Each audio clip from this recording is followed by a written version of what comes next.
नमस्कार मेरे प्यारे बच्चों, मैं नीरज कुमार। ठीक है, आप लोग जैसा कि पिछले क्लास में मैं आप लोगों को क्लास 9th का मोशन चैप्टर पढ़ा रहा था। उसमें आप लोगों को मोशन क्या होता है, ठीक है, कैसे उसे डिफाइन करते हैं, रेफरेंस पॉइंट क्या होता है, speed, velocity, acceleration, uniform motion, non uniform motion, यहाँ तक पढ़ा दिया था। ठीक है, उसी चैप्टर में अब आगे हम लोग बढ़ते हैं। ठीक है, और इस चैप्टर को कंप्लीट करते हैं।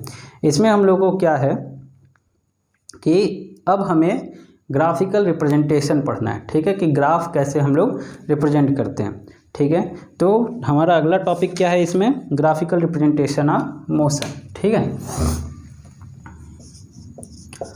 ग्राफिकल रिप्रेजेंटेशन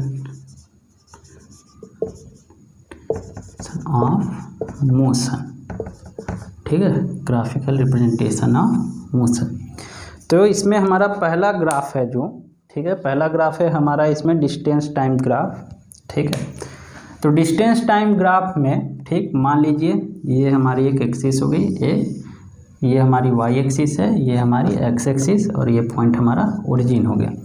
ठीक है, तो इसमें हम क्या करेंगे कि एक एक्सिस पे डिस्टेंस लेते हैं और एक एक्सिस पे टाइम लेते हैं। ठीक है, तो मान लीजिए ये हमारा हो गया टाइम और ये हो गया हमारा डिस्टेंस। ठीक है, तो time 1 hour, 2 hour, 3 hour, 4 hour, 5 hour, ये 1 किलोमीटर, 2 किलोमीटर।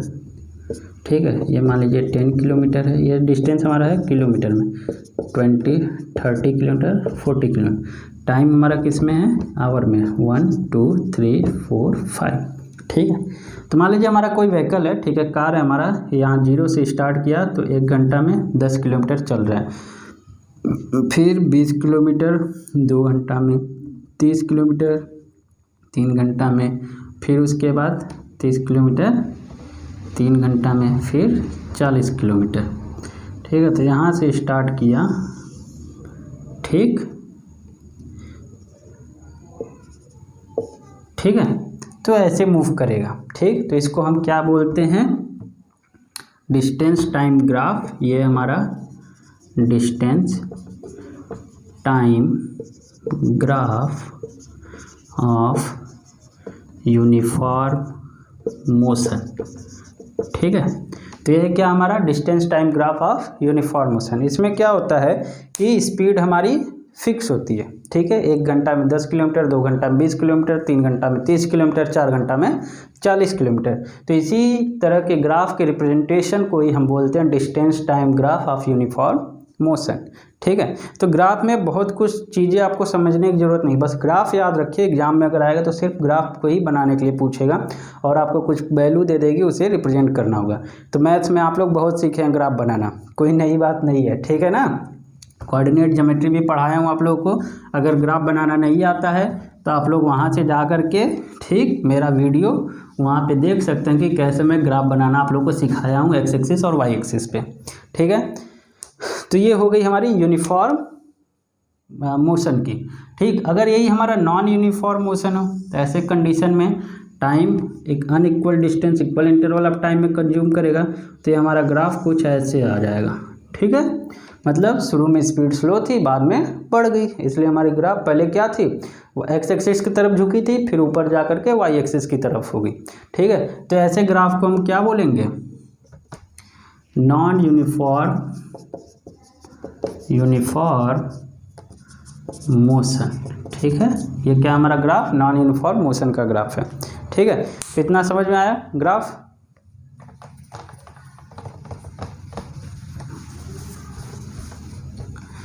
फिर आता है हमारा यूनिफॉर्म वेलोसिटी की। ठीक है, यूनिफॉर्म वेलोसिटी ग्राफ। ठीक है, यूनिफॉर्म वेलोसिटी की ग्राफ में क्या होगा हमारा कि जो वेलोसिटी होगी, ठीक है, वो तो यूनिफॉर्म होगी, मतलब सेम ही स्पीड से एक ही दिशा में हमारी कार जो है समय के साथ मूव करेगी। ठीक है, तो ये हो गया हमारा वेलोसिटी इधर, और इधर हो गया टाइम। ऐसे कंडीशन में, ठीक है, जो हमारा ग्राफ होता है वो एक्स एक्सिस के पैरेलल होता है। ठीक है, तो ये होता है हमारा यूनिफॉर्म वेलोसिटी ग्राफ। ठीक है, लेकिन अगर हम नॉन यूनिफॉर्म वेलोसिटी की ग्राफ की बात करें, ठीक है, तो वैसे कंडीशन में क्या होगा, ये हमारा स्ट्रेट लाइन बन जाएगा। ठीक है, तो अगर ये नॉन यूनिफॉर्म हो, ठीक, non uniform velocity time graph हो, तो हमारा क्या होगा, समय के साथ साथ हमारी वेलोसिटी भी बढ़ती चली जाएगी, या फिर समय के साथ साथ वेलोसिटी हमारी घटती चली जाएगी। तो इसको हम बोलते हैं नॉन यूनिफॉर्म वेलोसिटी ग्राफ। ठीक है, फिर एक आता है हमारा, हम लोग क्या पढ़े थे वेलोसिटी के बाद, एक्सेलरेशन। एक्सेलरेशन का भी देख लेते हैं। एक्सेलरेशन भी हमारा दो होता है, यूनिफॉर्म एक्सेलरेशन और नॉन यूनिफॉर्म एक्सेलरेशन। ठीक है, तो यूनिफॉर्म एक्सेलरेशन, ठीक है, मान लीजिए ये हमारी ग्राफ हो गई, हमारा व्हीकल है। ठीक है, मान लीजिए अगर कि ये रिटार्ड करेगा, ठीक है, या फिर निगेटिव एक्सेलरेशन है, निगेटिव एक्सेलरेशन, तो ऐसे कंडीशन में क्या होगा, समय के साथ ये कम होता चला जाएगा। ठीक है, और अगर ये पॉजिटिव एक्सेलरेशन है, ठीक, पॉजिटिव एक्सेलरेशन है, तो ऐसे कंडीशन में हमारा ग्राफ क्या करेगा, समय के साथ ऊपर जाएगा। ठीक है, तो ये पॉजिटिव एक्सेलरेशन का है और ये है नेगेटिव एक्सेलरेशन का। ठीक है, इसी को हम लोग क्या बोलते हैं, रिटार्डेशन ऑफ एक्सेलरेशन। ठीक है, तो ये हो गया हमारा यूनिफॉर्म एक्सेलरेशन का। यूनिफॉर्म एक्सेलरेशन में या तो एक्सेलरेशन हमारी कंटिन्यूअस बढ़ेगी या तो कंटिन्यूअस वो घटेगी। ठीक, अब आते हैं हम लोग नॉन यूनिफॉर्म एक्सेलरेशन की। ठीक है, नॉन यूनिफॉर्म एक्सेलरेशन की बात कर लेते हैं।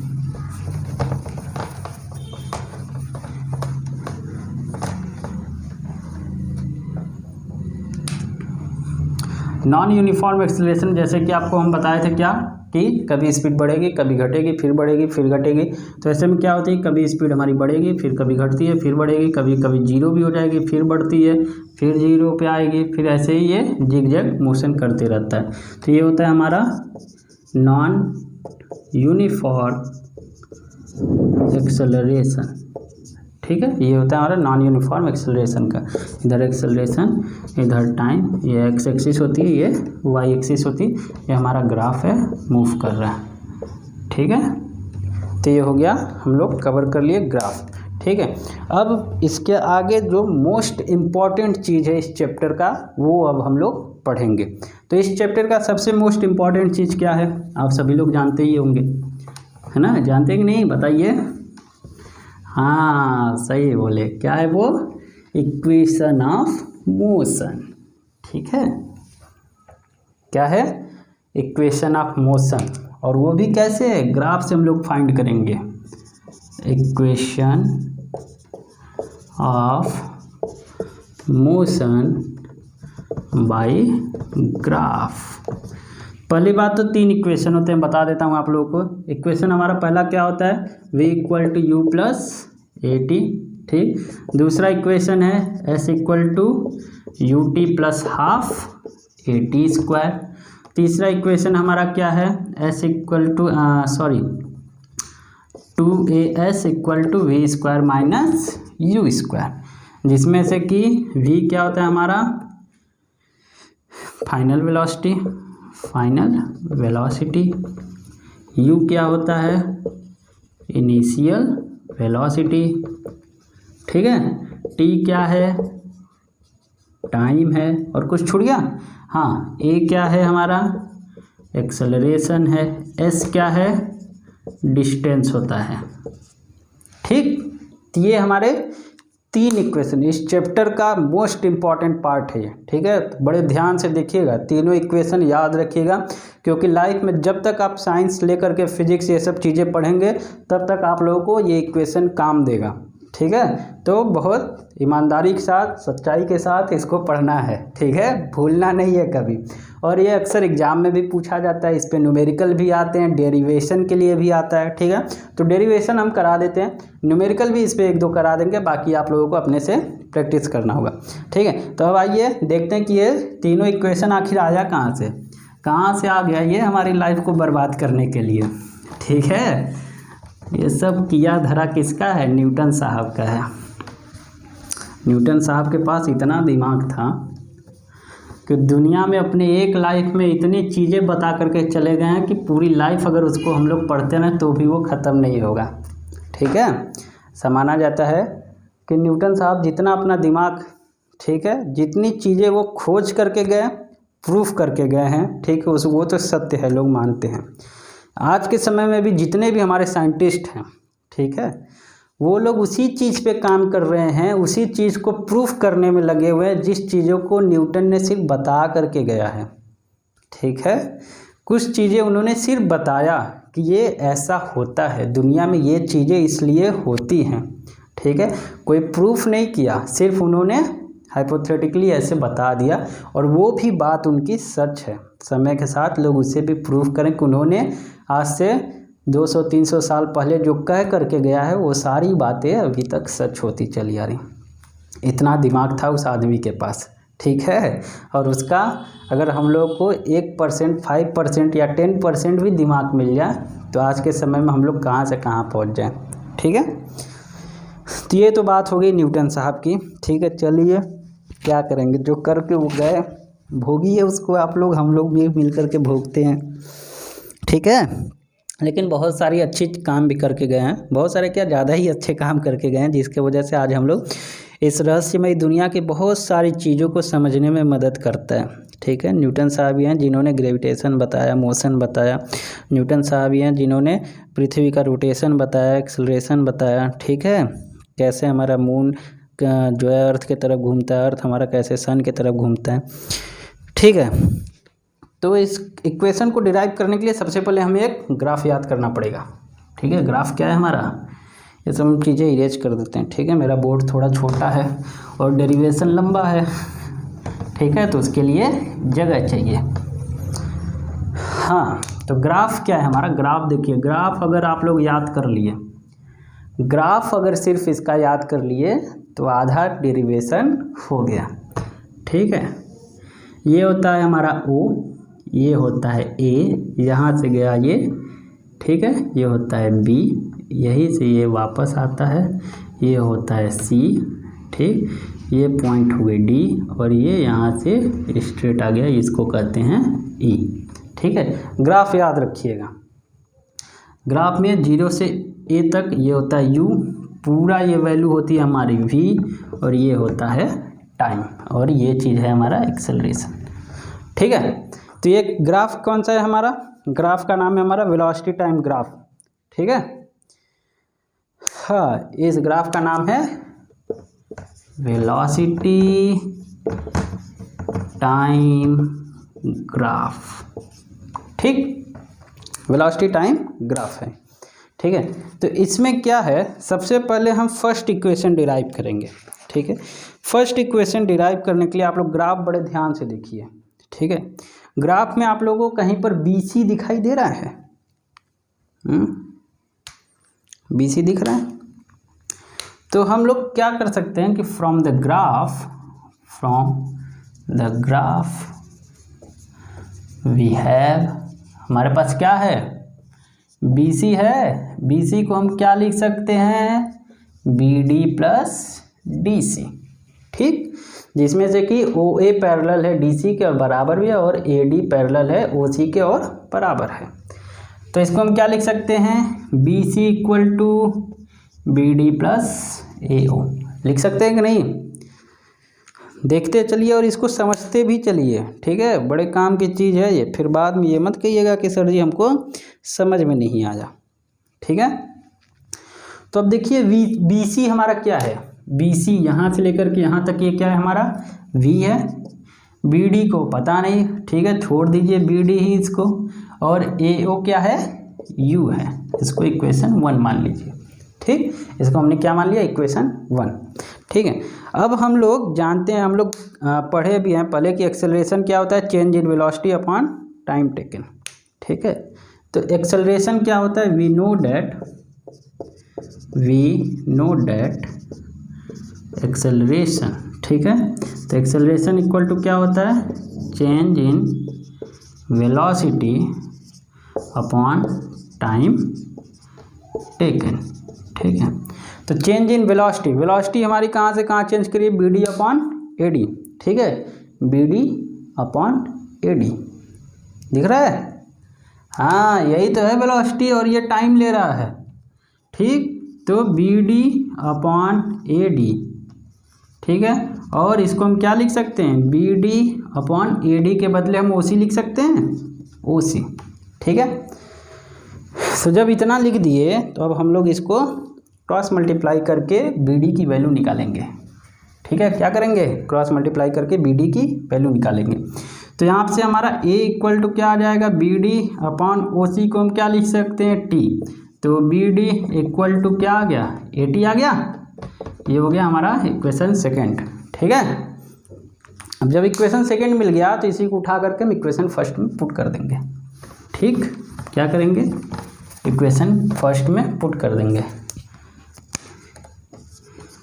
Putting the value of B D in equation first. तो v equal to a t plus u, या फिर इसको v equal to u plus a t भी लिख सकते हैं। ये क्या है हमारा? First equation of motion. ठीक है, तो ये हमने first equation of motion derive कर लिया। इजी था, कोई बहुत मुश्किल काम नहीं था। बस इसके लिए आपको क्या करना है? ग्राफ याद रखना है। ग्राफ अगर याद रखिए, और स्टार्ट कहाँ से करते हैं कि हम लोग BC से स्टार्ट करते हैं। अगर इतना याद रखते हैं तो पहला इक्वेशन आप आराम से डिराइव कर सकते हैं। ठीक है, अब आते हैं हम लोग दूसरे इक्वेशन पे। दूसरा इक्वेशन हमारा क्या था? S equal to u t plus half a t square. ठीक है, और जो भी नंबरिंग आप डालते हैं, जैसे ये नंबर 2 डाले हैं ना, इसका हमें इक्वेशन सेकंड में यूज होगा, इसलिए हम इसको इरेज नहीं करेंगे। ठीक है, क्योंकि इसका हमें अभी काम लेना है इक्वेशन 2 को डिराइव करने के लिए। ठीक, तो अब हम लोग यहाँ से क्या करेंगे कि जितना डिस्टेंस हमारा कवर किया है, ठीक है, एक व्हीकल है हमारा, मान लीजिए डिस्टेंस हमारा कितना, ओ से स्टार्ट किया, ए पे गया, ए से बी गया, बी से डी गया, डी से सी गया। तो ये फिगर ध्यान से देखिए, फिगर हमारा क्या है? ट्रेपीजियम शेप का है। ठीक है, तो कितना डिस्टेंस कवर किया, अगर हम इस ट्रेपीजियम का लेंथ निकाल लें तो मिल जाएगा। ठीक, तो इसको हम डिस्टेंस कवर्ड बाय ऑब्जेक्ट। ठीक है, तो S equal to area of trapezium. ठीक है, और S डिस्टेंस हम आप लोग को पहले जब तीनों इक्वेशन लिखवाए थे तो S इक्वल टू डिस्टेंस होता है, बता दिया था। ठीक है, तो हमने डिस्टेंस को S से लिख लिया और एरिया ऑफ ट्रेपीजियम अब हम लोग निकालेंगे। तो एरिया ऑफ ट्रेपीजियम का देखिए, ये हमारा इतना एरिया रेक्टेंगल है और ये हमारा क्या है? ट्रायंगल है। तो इसको हम क्या लिख सकते हैं? Area of rectangle plus area of triangle लिख सकते हैं, तब भी तो एरिया ऑफ ट्रेपीजियम मिल जाएगा हमको। ठीक, तो एरिया ऑफ रेक्टेंगल में क्या है कि this into this, L into B होता है, T into u, plus area of triangle क्या होता है? 1/2। ठीक है, ये है। ठीक है, बेस इंटू हाइट होती है, हाइट हमारी क्या है? BD है, तो BD इंटू हाइट कितनी है? अरे बेस क्या है? AD। ठीक है, तो ये मिल गया UT, S इधर रहेगा भाई, S लिखते चलिएगा। तो UT प्लस हाफ BD की वैल्यू हम क्या निकाले हैं? AT, और AD की वैल्यू OC के बराबर है, तो ये हो गया T।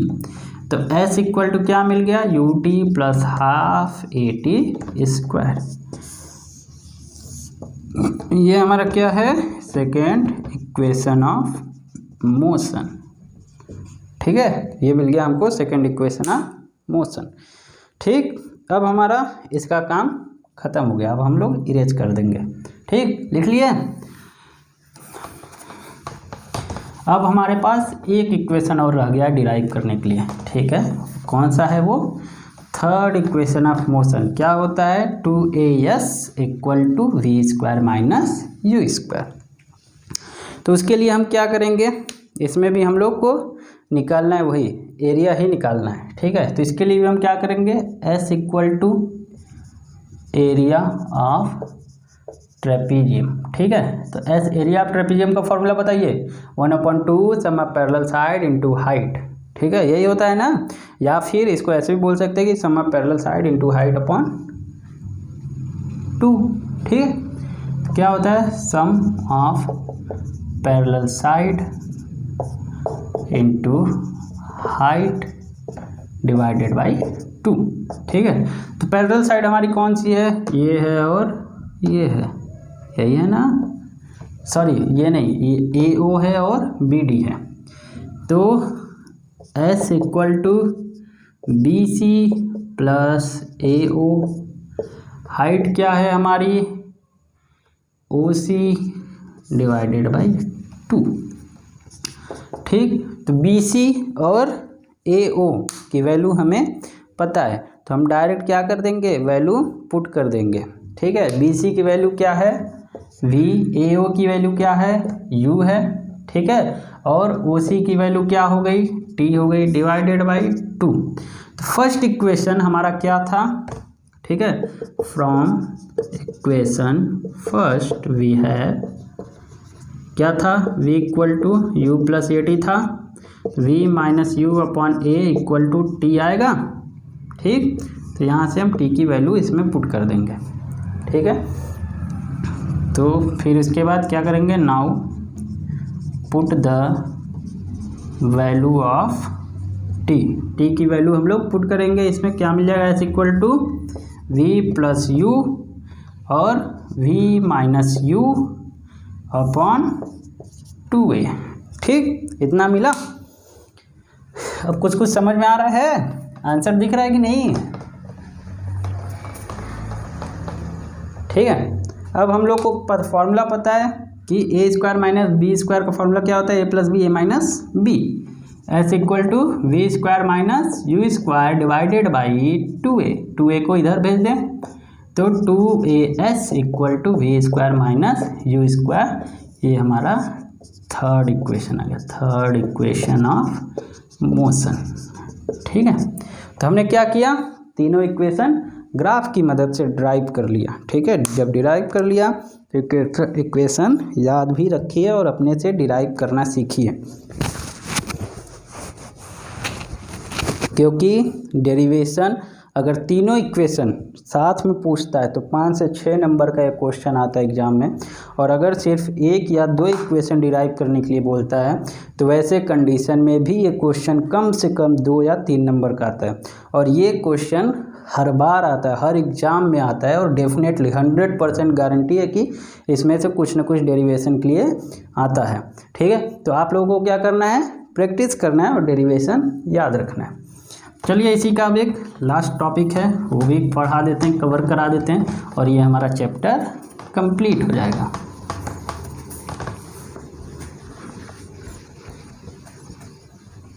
ग्राफ याद रखिएगा भाई, ग्राफ अगर भूल जाएंगे तो डेरिवेशन नहीं कर पाएंगे, सीधी सी बात है, ठीक है। तो मक्कारी मत करिए, काम चोरी मत करिए, ठीक है ना। ग्राफ याद करिए, ग्राफ याद करके इस पर डेरिवेशन प्रैक्टिस करिए। हमारा लास्ट टॉपिक है इसमें यूनिफॉर्म सर्कुलर मोशन, ठीक। यूनिफॉर्म सर्कुलर मोशन क्या होता है कि अगर कोई ऑब्जेक्ट, ठीक है, एक सर्कुलर पाथ में ट्रेवल कर रहा है, ठीक है, और उसे कवर करने में इक्वल टाइम कंज्यूम कर रहा है, तो ऐसे ही मोशन को हम लोग क्या बोलते हैं, यूनिफॉर्म सर्कुलर मोशन। और यूनिफॉर्म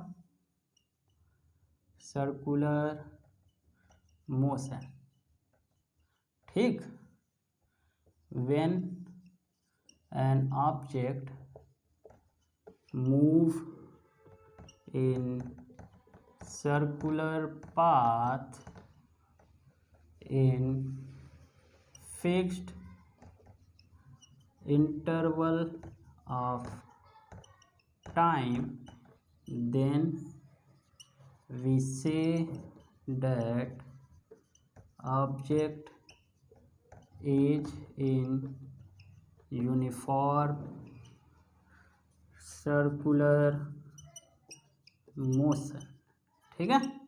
एग्जाम्पल के तौर पे अर्थ मूव करता है सन के चारों तरफ, मून, ठीक है, अर्थ, मून, ये सब क्या है, एग्जाम्पल है हमारे यूनिफॉर्म सर्कुलर मोशन के। ठीक, तो यूनिफॉर्म सर्कुलर मोशन आ गया। ठीक है, और यूनिफॉर्म सर्कुलर मोशन में, ठीक है, ऑब्जेक्ट हमारा मूव करता है किस में, सर्कुलर पाथ में। ठीक है, और सर्कुलर पाथ में जब मूव करता है तो लगातार कंटिन्यूअस हर पॉइंट पे उस ऑब्जेक्ट की पोजीशन चेंज होती है। ठीक है, मान लीजिए ये सर्कुलर पाथ है। ठीक, हम क्या कर रहे हैं कि अगर एक स्टोन, ठीक है, इस सेंटर पे पकड़ करके एक स्टोन हम लोग मूव कर रहे हैं। ठीक है, तो क्या करेगा, ऐसे ऐसे ये मूव कर रहा है। ठीक है, लेकिन जैसे ही यहाँ से हम रिलीज कर देंगे तो ये स्टोन हमारा इस डायरेक्शन में मूव कर जाएगा। ठीक है, जब इस डायरेक्शन में मूव करेगा तो इसमें हम क्या करेंगे कि ये ऑब्जेक्ट जैसे ही मूव कराते कराते, ठीक है, एक रस्सी में क्या करें, एक पत्थर बांध करके इसको मूव कराते हैं, तो फिर क्या होगा कि ये ऑब्जेक्ट हमारा उसी डायरेक्शन में मूव कर जाएगा। ठीक है, या फिर ऐसे भी कोई टॉय ले लीजिए, कोई खिलौना ले लीजिए। ठीक है, उसको रस्सी में बांध करके बहुत तेज़ी से मूव कराइए। जब मूव कराएंगे, जब तक उस धागे को, उस रस्सी को पकड़े हुए हैं, तो वो ऑब्जेक्ट क्या करेगा, सर्कुलर पाथ में हमारा मूव करेगा।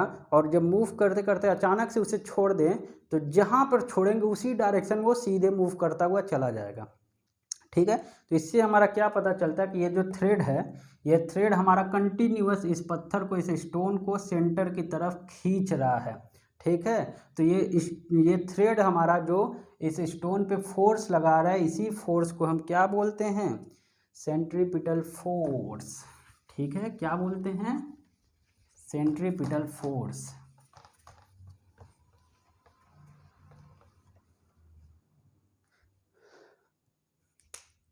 ठीक, सेंट्रीपिटल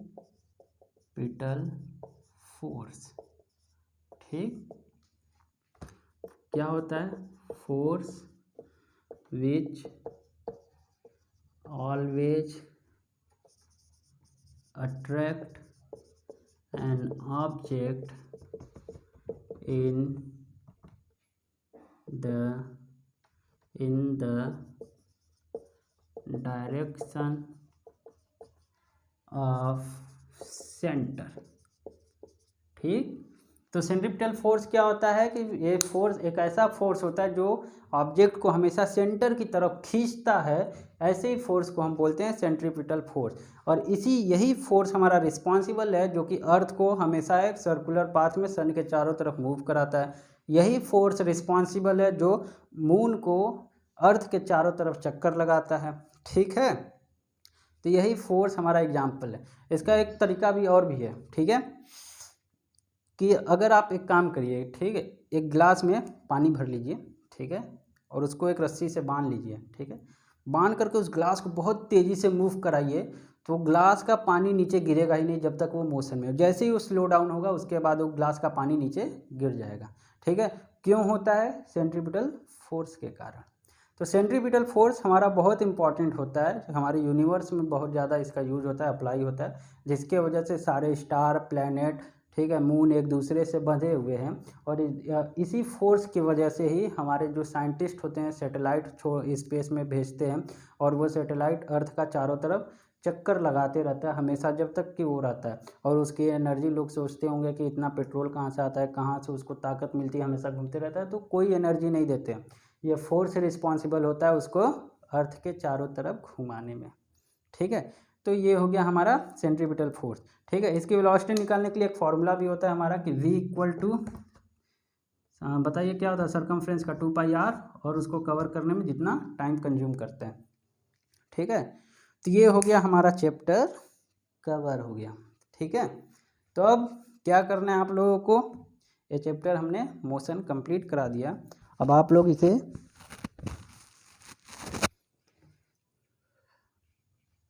इस चैप्टर को एक बार फिर से पढ़िए।